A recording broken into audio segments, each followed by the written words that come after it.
गली गली में मोहल्ले के जो छुटभैये होते, छोटे छोटे लड़के, वो अल्लाह के लिए गालियों का इस्तेमाल कर रहे हैं और रसूलुल्लाह की शान में गुस्ताखी कर रहे हैं। और इससे एक लावा उबल रहा है, और ये लावा अगर फट गया तो देश के हालात बहुत है कि ये अलगाववादी जो हिंदूवादी है, ये असल आतंकवादी है कि 100-200 आदमी मिलकर एक आदमी को मार डालते हो। ये इंसानियत है? ये हिंदुस्तान की सभ्यता हो सकती है? सरकार नहीं मानेगी तो आज छोटा एहतजाज कर देंगे, आज छोटा एहतजाज हो रहा है। एहतजाज करना हमारा संवैधानिक अधिकार है। रूह कांप जाएगी। अब आप अगर ज्यादा दिलो गुर्दे के आदमी होंगे तो रूह नहीं कांपेगी।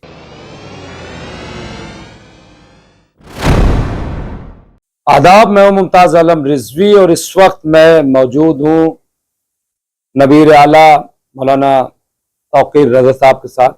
मैं उनसे कई इशू पर बात करूंगा। अभी उनका एक बयान जो सामने आया है कि अगर हम सड़कों पर उतरे तो रूह कांप जाएगी, सरकार की तरफ इशारा था, लेकिन जाहिर है कि आप समझ रहे हैं कि उसको किस तरह से डाइवर्ट किया जा रहा है। लेकिन हकीकत यह है कि प्रोटेस्ट तो किया जाएगा, आवाज तो उठाई जाएगी। आइए जानते हैं कि आखिर क्या तैयारी है प्रोटेस्ट की। बहुत बहुत इस्तकबाल है सर।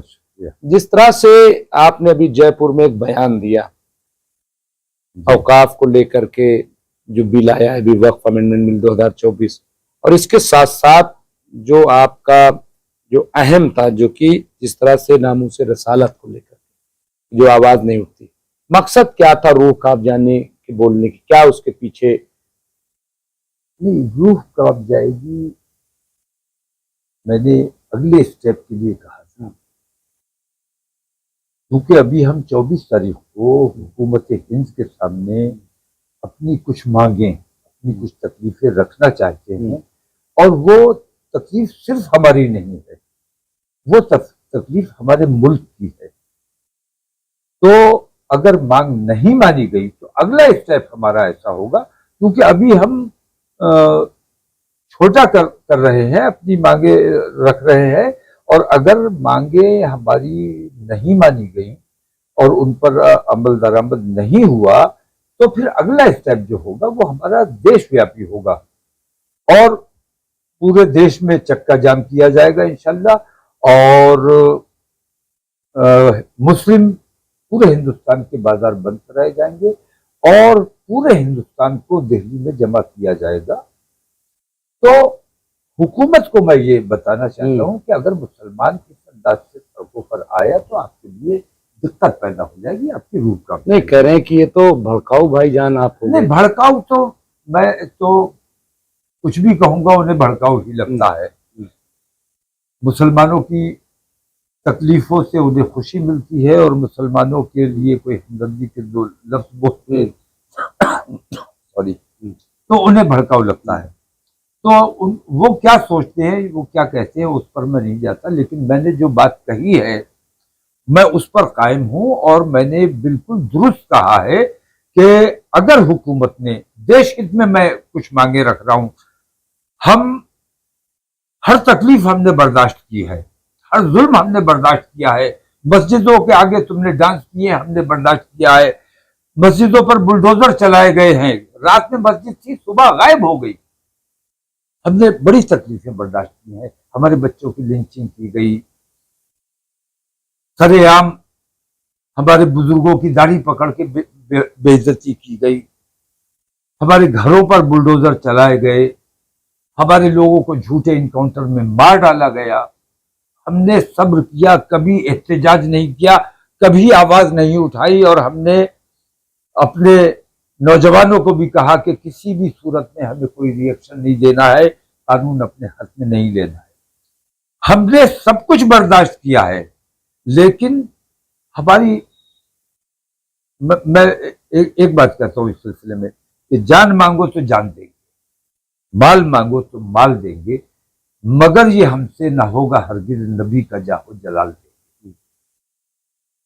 कुछ भी हमने हर मामले में हर जुल्म को हंसकर सहा है, हमने तकलीफ का इजहार भी नहीं किया है। लेकिन रसूल आजम की शान में जो गुस्ताखी की गई है ये नाकाबिले बर्दाश्त है। जिन लोगों ने गुस्ताखी की है उन पर मुकदमा भी कायम हुए हैं, लेकिन हुकूमत उनकी सरपरस्ती कर रही है, हुकूमत उनको पनाह दे रही है। हुकूमत को चाहिए कि उनको फौरन उनके कैफरे किरदार तक पहुंचाया जाए, उनका ठिकाना जेल होना चाहिए। और ऐसा मैं इसलिए कह रहा हूं कि हुकूमत को अंदाजा नहीं है कि उन दोनों लोगों की गिरफ्तारी ना होने की वजह से गली गली में मोहल्ले के जो छुटभैये होते, छोटे छोटे लड़के, वो अल्लाह के लिए गालियों का इस्तेमाल कर रहे हैं और रसूलुल्लाह की शान में गुस्ताखी कर रहे हैं, और इससे एक लावा उबल रहा है। और ये लावा अगर फट गया तो देश के हालात बहुत खराब। इसलिए हुकूमत को अभी अंदाजा नहीं है कि इनसे मुसलमानों में कितनी बेचैनी है। इन दोनों पर अगर पाबंदी लगाई जाएगी, इनको गिरफ्तार किया जाएगा, तो उन लोगों को एहसास होगा और वो लोग भी इन हरकतों से बाज आ जाएंगे। नहीं, वो कह रहे हैं कि किसी को बेचैनी नहीं है, तौकीर रजा साहब को बेचैनी है। तौकीर रजा को ही ज्यादा वो लग रहा है, और ये मतलब गुस्ताखी होती रहेगी और आप लोग खामोश रहेंगे। नहीं तो कौन बोल रहा है फिर? नहीं, सब बोल रहे हैं, सब में बेचैनी है, और 24 तारीख को पता चलेगा कि कितनी बेचैनी लोगों में पाई जाती है। मैं अपने इस प्रोग्राम में सिर्फ उन लोगों को बुला रहा हूं जो आशिकाने रसूल हैं, जो रसूल आजम के दीवाने हैं, सच्चे गुलाम हैं। मैं सिर्फ उन लोगों को बुला रहा हूं, और जिसके दिल में इश्क रसूल नहीं है, मैं ताकीद करता हूं कि वो किसी भी हालत में मेरे प्रोग्राम में शरीक ना हो। सिर्फ जिसे गुस्ताखी से तकलीफ हुई है उन लोगों को दावत दे रहा हूं, और जिनके दिल में इश्क रसूल है मैं उन लोगों को दावत दे रहा हूं। नहीं, आपको डर नहीं लगता इतना घर खो जाएगा, इतनी FIR, जेल?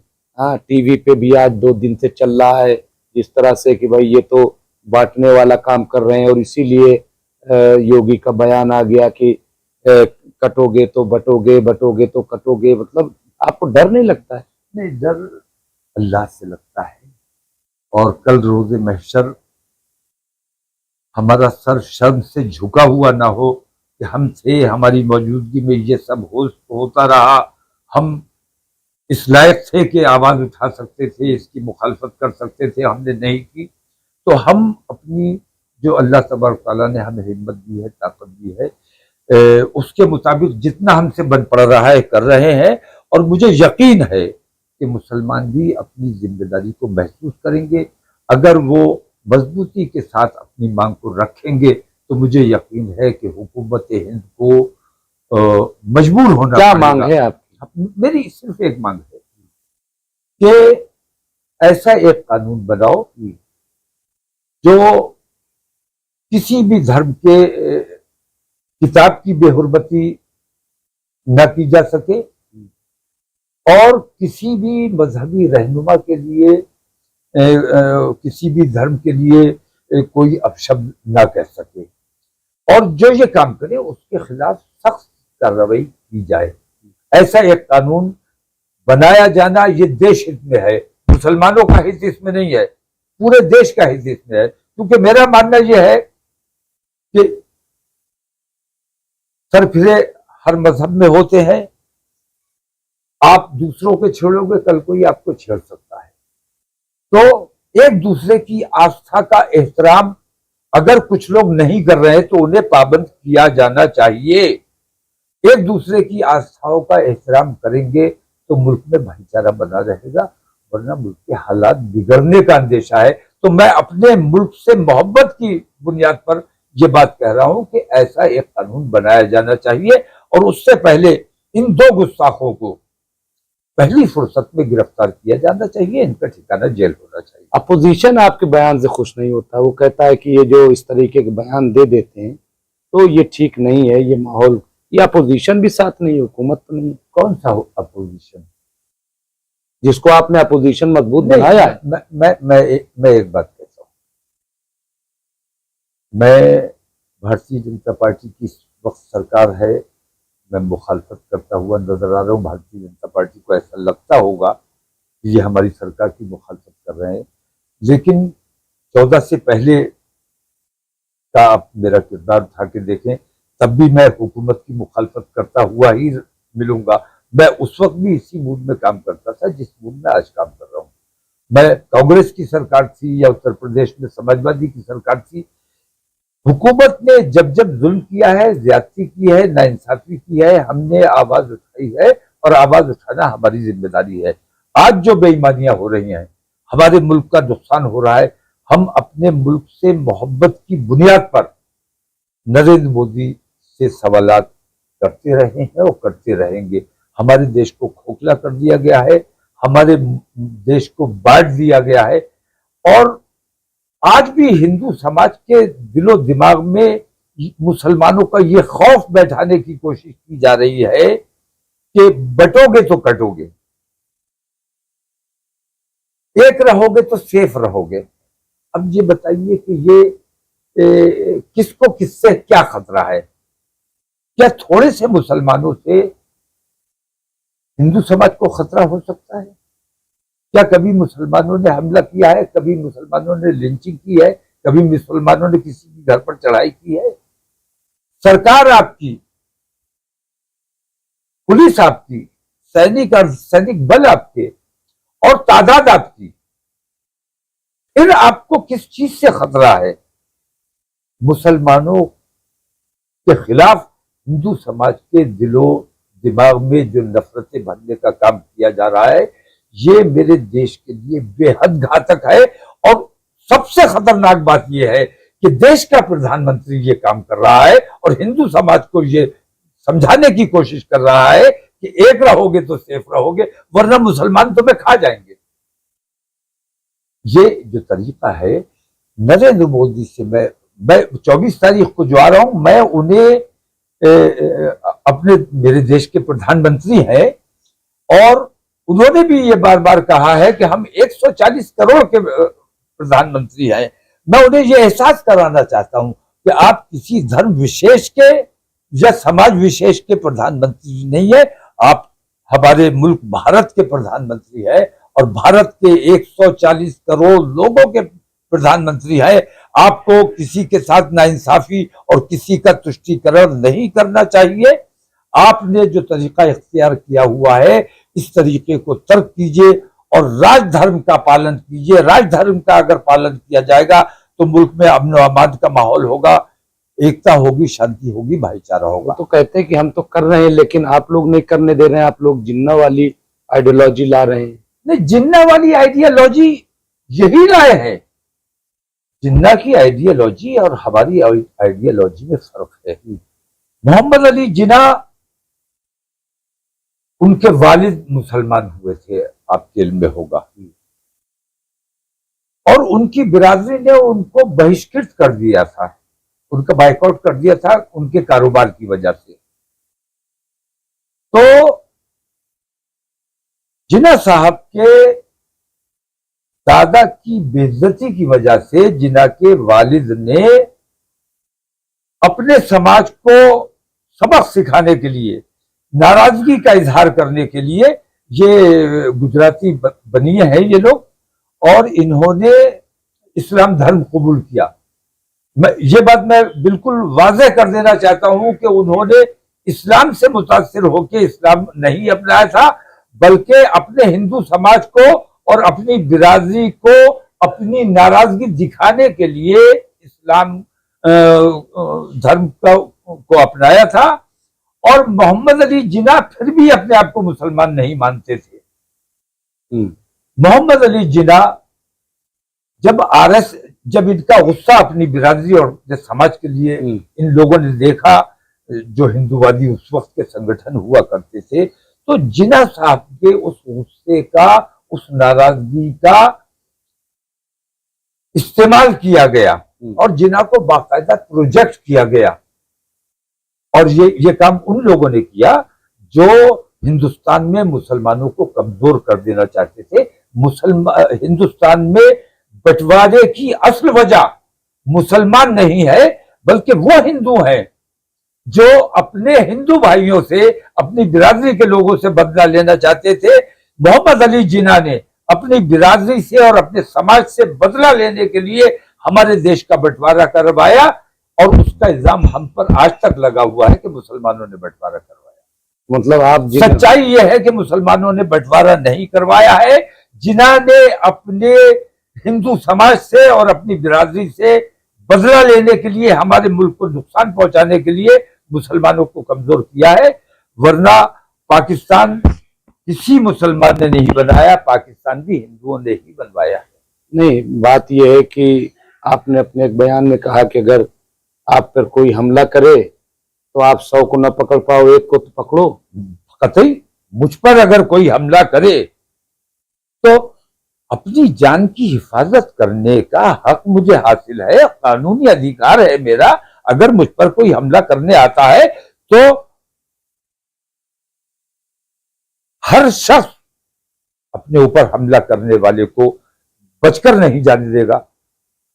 तो अगर 1000 आदमियों ने भी हमला कर दिया है तो उनमें से एक को तो पकड़ सकते हो। सर झुका के हमें खड़ा नहीं होना है कि आओ भाई हमें मारते रहो। नहीं कह रहे, यही तो भड़काऊ। ये भड़काऊ नहीं है। ये भड़काऊ नहीं है कि 1000 200 500 लोग इकट्ठे होके 200 कुत्ते शेर पर हमलावर हो जाते हैं। ये बड़ी बहादुरी का काम है। और मैं तो बोल रहा हूं वो भड़काऊ बात हो गई। उसकी मुखालफत की जानी चाहिए कि 100-200 आदमी मिलकर एक आदमी को मार डालते हो। ये इंसानियत है? ये हिंदुस्तान की सभ्यता हो सकती है? हिंदुस्तान को बदनाम करने का काम ये हिंदूवादी संगठन कर रहे हैं, जो हिंदू समाज का नुकसान करने का काम कर रहे हैं। असल में वो मुसलमानों का नुकसान कर ही नहीं रहे। हिंदू समाज को ये दिखाया जाता है कि हम मुसलमानों का नुकसान कर रहे हैं, लेकिन असल में वो हिंदू समाज का नुकसान कर रहे हैं। जैसे हमारी बेटियों को मुर्तद बनाया जा रहा है, बहकाया जाता है, और हजारों वाक़यात ऐसे हो गए कि हिंदू लड़के मुसलमान लड़की ले गए। कमजोर दीन, कमजोर ईमान के जो लोग हैं, हम खुद ये चाहते हैं कि वो हमें छोड़कर चले जाए, हमें उनकी जरूरत नहीं है। लेकिन मैं ये कहता हूं कि वो लोग जो हिंदू मुस्लिम लड़कियां ले गए, तो वो उन पर अधिकार तो हिंदू लड़कियों का था, उनकी बिरादरी की लड़कियों का था, उनके समाज की लड़कियों का था। तो हिंदू समाज की लड़कियों का अधिकार मारने का काम कौन कर रहा है? वो हिंदूवादी संगठन कर रहे हैं, जो अपने आप को हिंदुओं का हितैषी बताते हैं। जैसे मैं हिंदू मुसलमान की बात, मुझ पर ये मीडिया ने इल्जाम लगाया है। मैं सेकुलर आदमी हूं और अपने हिंदुस्तान के बारे में सोचता हूं और अपने देशवासियों के बारे में सोचता हूं। मैं जितना मुसलमान के लिए सोचता हूं, उतना मैं अपने हिंदू भाइयों के लिए, हमवतन भाइयों के लिए भी सोचता हूं। मैं ये सोचता हूं कि जैसे चेतन, आपको याद होगा, जो ट्रेन में सरकारी गन से उसने 3 मुसलमानों का कत्ल कर दिया,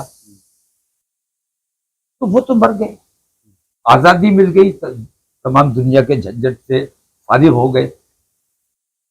लेकिन चेतन का क्या हुआ? उसे क्या फायदा हुआ? चेतन की नौकरी गई, चेतन जेल में पड़ा हुआ है, उसके घर वाले किस तकलीफ से गुजर रहे होंगे। और अगर कहीं से थोड़ी बहुत इमदाद मिल भी जाती है तो उस इमदाद से वो खुशी और वो मुसर्रत तो हासिल नहीं हो सकती। जो हमारा भाई, हमारा बच्चा हमारे साथ रहता है, वो खुशी रुपए में नहीं तोली जा सकती। जैसे अभी बहराइच में जो वाकया हुआ, मैं उस बच्चे की मौत की मजम्मत करता हूं, लेकिन ये भी गौर करने की बात है, सोचने की बात है कि किसी के घर पर हमलावर हो जाओगे।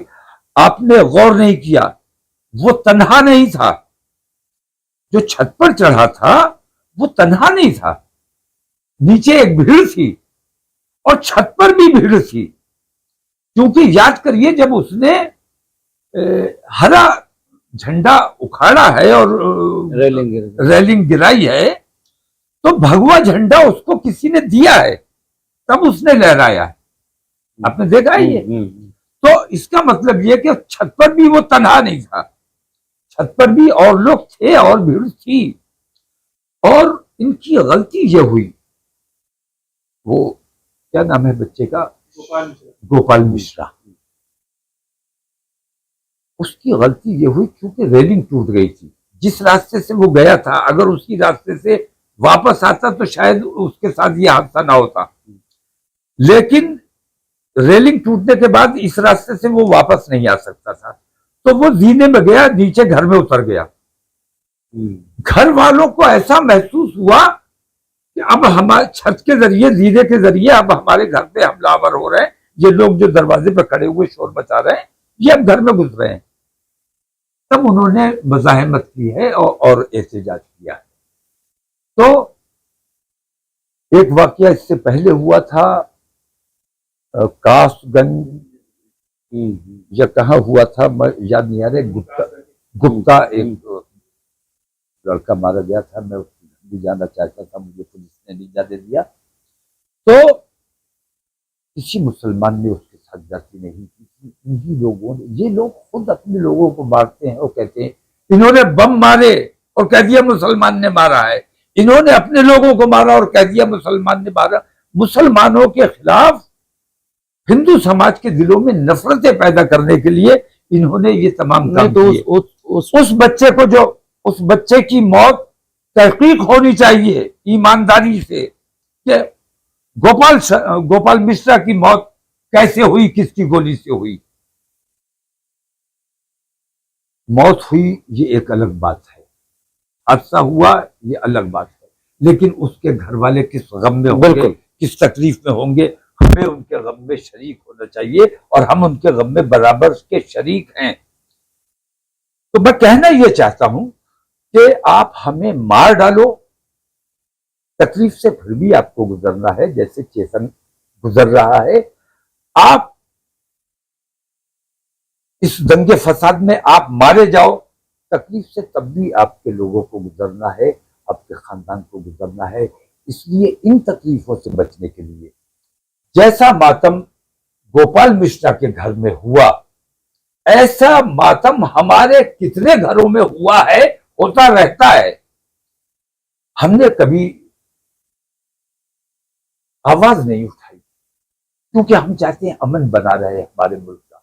तो मैं ये कह रहा हूं कि अगर ये मातम मेरे घर में, ये मातम मेरे घर में ना हो, ये मातम तुम्हारे घर में ना हो, इसके लिए ये जरूरी है कि ये अलगाववादी जो हिंदूवादी है, ये असल आतंकवादी है, इनके बहकावे में आपके बच्चे आ रहे हैं।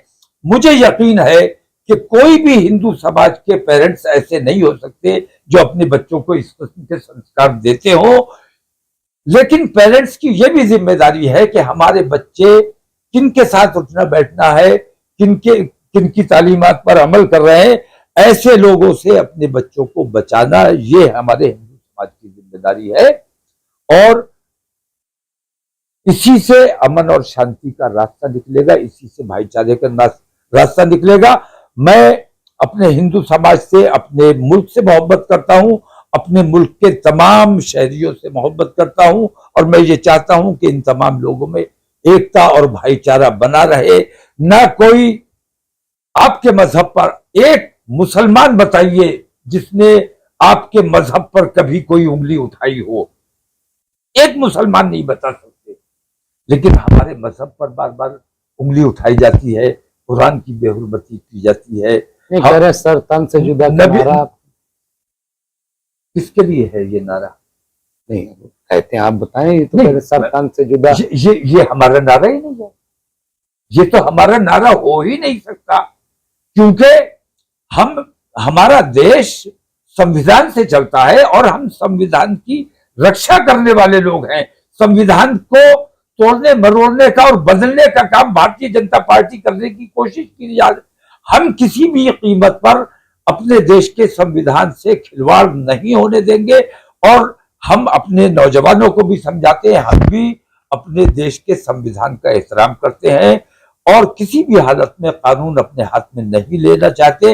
हम अपने बच्चों को भी यही तालीम देते हैं कि कानून अपने हाथ में नहीं लेना है। लेकिन अगर सरकार नहीं मानेगी तो फिर सरकार नहीं मानेगी तो आज छोटा एहतजाज हो जाम रहा है, कर देंगे, आज छोटा एहतजाज रूह हो रहा कांप जाएगी। है। एहतजाज करना हमारा रूह एहतजाज करना हमारा संवैधानिक अधिकार है। रूह कांप जाएगी।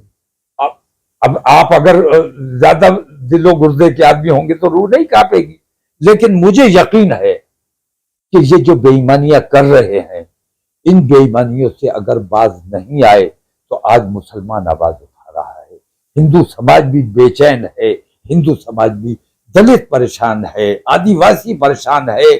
ऐसे जालिमों ने हमारे मुल्क पर कब्जा कर लिया है जो किसी को चैन से रहने नहीं देना चाहते, सिर्फ वोटों की राजनीति करना चाहते हैं और हिंदू मुसलमान दंगे फसाद कराकर, कत्लेआम कराकर, गोपाल शर्मा जैसे लोगों की कुर्बानी लेकर उसकी मौत पर राजनीति करने का काम कर रहे हैं।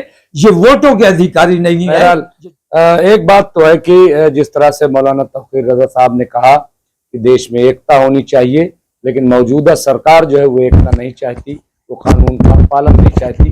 बहरहाल हम देखेंगे कि आखिर ये सरकार जो इन्होंने डिमांड की है वो मानती है कि नहीं मानती, और अगर नहीं मानती तो फिर अगला कदम क्या होगा। बहुत बहुत शुक्रिया।